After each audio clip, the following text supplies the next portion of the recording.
So all of us know Professor Anil Kumar, right? He is a translator of Swami. So this happened in 95. Swami had come to Mumbai and I was in Swami's room. And Anil Kumar's daughter was supposed to get married. So he was in Swami's entourage. He had come so that he can translate Swami's discourse. And then he had to fly back again so that he can conduct his daughter's marriage. So in between the visit, he had to take Swami's permission and go. So he had to catch a flight at 3 o'clock and Swami was already up. And Swami had not come down. So he requested me, can you please send a message that Anil Kumar wants to meet. So I went and told Swami that Anil Kumar is, हाँ उसको जाना है flight में. So Swami came down, gave him Pad Namaskar and gave him Vibhuti and gave him blessings for his daughter's marriage. And Anil Kumar left from there.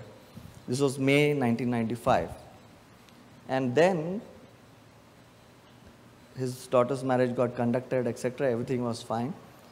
I went to Puttaparthi in July, Guru Purnima time. And that was a time when actually his daughter had got married to somebody in US itself. And he was, so I don't know which part of US, but Dallas, Dallas. So she was in Dallas and she had sent letter to his father, Anil Kumar, that time, that in July. And Anil Kumar got that letter and he was coming out and coming for darshan because that was darshan timing and afternoon time. So he came with the letter, came to darshan, but he could not wait for, Swami's darshan to get over because daughter got married, has gone to US, first letter from her, very inquisitive, so he wanted to actually check out what is written in the letter. So music started, Swami came and he quickly opened the letter and started reading. And this was, I was just opposite to him, so I could make this out. And all of you are able to get my vocabulary fine? Yeah.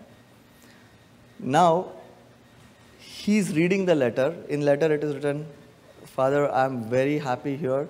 He's a nice man and a good husband. I'm very happy I've got a job here, so I'm also occupied and engaged. And overall, US is fine, marriage is going fine, I've got a job. In nutshell, in that letter, it was written that everything is fine because of Swami's grace, because of Bhagwan's grace.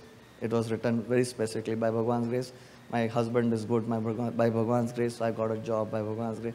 For every line, that Bhagwan's grace was there in that letter, written by the daughter. And while reading that letter, I could see Anil Kumar's tears flowing because he remembered his daughter, who was in US and he's in India. And when he was kind of having tears in his eyes, Swami was already finished the darshan round on the ladies' side and came to the gents' side.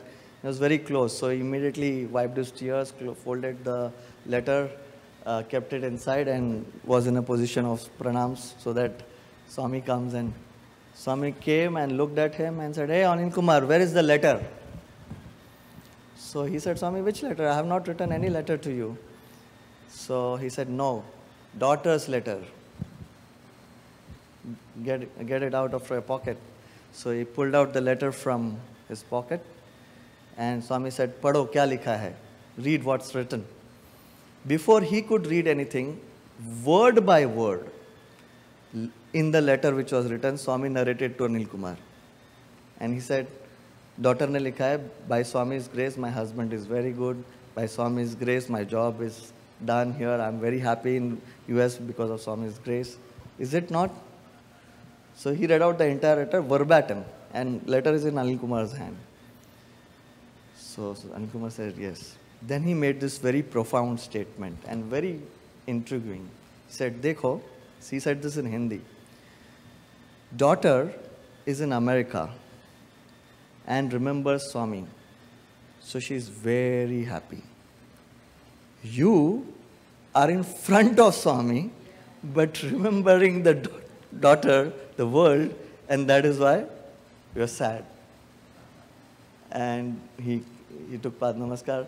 Swami said, so very profound statement. Wherever you are, if you remember God, you'll always be happy. But even if you are in front of God in the sanctum sanctorium and remember the world, you will always be unhappy. So that was the message that actually Swami gave during this conversation, and his omnipresence is proved by the point that whatever is written in the letter, Swami immediately told him in front of us, right? So that was very powerful. Another very important incident that I remember, very simple but very profound, again, statement made by Swami. You know Joy ice cream? Yeah, and you know Quality ice cream, very famous in India maybe. So owners of Joy ice cream and owner of Quality ice cream, both were devotees of Swami. And both were sitting in the veranda. Outside, stiff competition. Inside, they don't speak to each other, right? And Swami was in the interview room, and he came out of the interview room after the interview and saw both of them sitting next to each other. He said, oh, both of you are sitting together.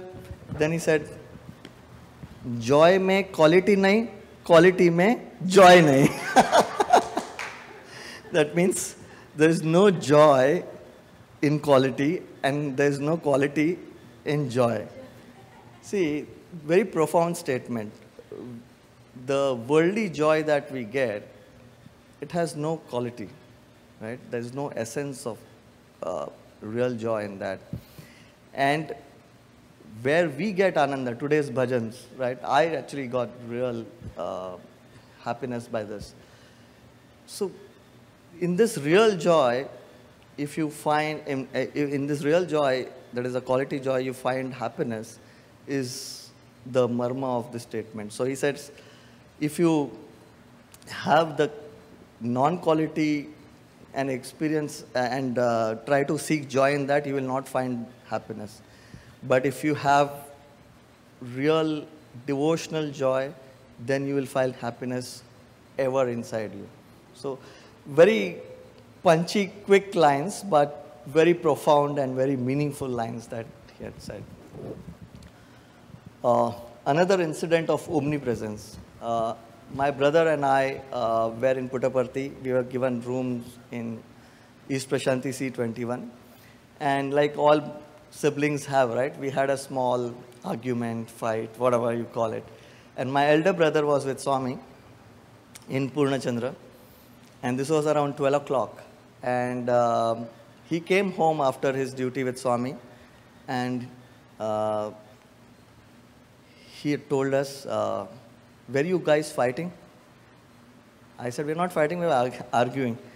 He said, but I said, how do you know that we're... He said, no, I was serving Swami lunch and Swami said there, तुम्हारा Bombay boys देखो दोनों झगड़ा करता है. They're fighting, right? So he's in Purnachandra, we are in East Prashanti, and he said this.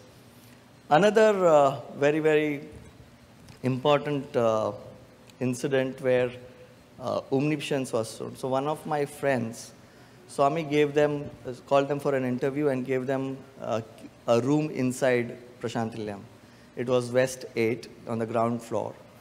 And Swami called the boy and his mother and said, Swami chavi deta hai, andar raho, bahar mat, don't stay outside, stay inside the ashram so that it is better for you.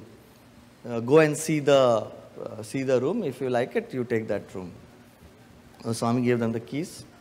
Into got over, they went. And then they called me. I said, can we just have a look at the room? And I also went to.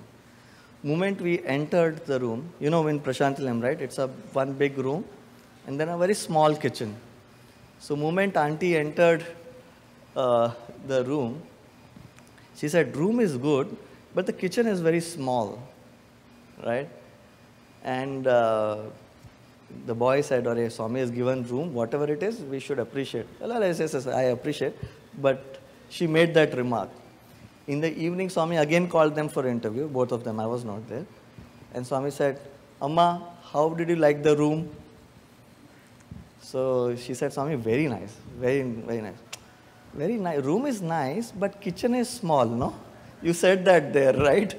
So these are some of the direct incidences that proves that his presence is there everywhere. And even today, when he's not there physically, I'm sure his presence is there everywhere where we feel his presence, right? We have to just get connected with him. That's how it is.